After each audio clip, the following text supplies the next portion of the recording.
শুক্রবার ছিল কালীঘাট এমএসেরও প্রতিষ্ঠা দিবস। 81 সাল পার করে 82তে পা দিল রবীন্দ্র সরোবর স্টেডিয়ামের এই ক্লাবটি, যার আঁতুড়ঘর হরিশ চ্যাটার্জি স্ট্রিট।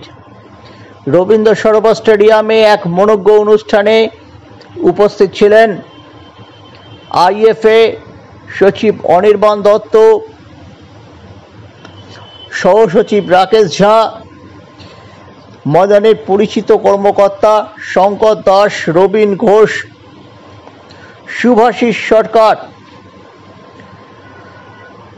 পিয়ারলেসের অশোক দাশগুপ্ত প্রমুখ। উপস্থিত ছিলেন কালীঘাট এমএসের টিডি অমিত ভদ্র এবং কোচ দীপঙ্কর বিশ্বাস, এবং সেই সঙ্গে কালীঘাট এমএসের ফুটবলাররা।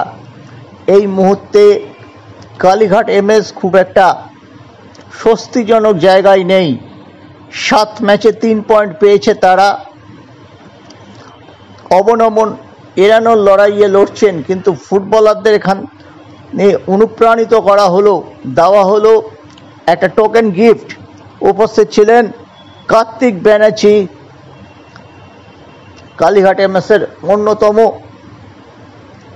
প্রধান কর্তা। সব মিলিয়ে দেখা গেল 313টি ক্লাবের ভোটাধিকার প্রয়োগের ক্ষেত্রে যারা মামলা করেছেন, সেই শঙ্কর দাস এবং রবীন ঘোষও রয়েছেন মঞ্চে। তাই জন্য একটা চর্চা ময়দানে শুরু হয়েছে। তবে কি মামলা উঠছে, তবে নাকি কোনো ঐক্যমতে পৌঁছাচ্ছে আইএফএ, সে ব্যাপারে আমাদের নিশ্চয়ই নজর থাকবে। কিন্তু চলুন একবার শুনে নিই এই অনুষ্ঠানে কে কি বললেন।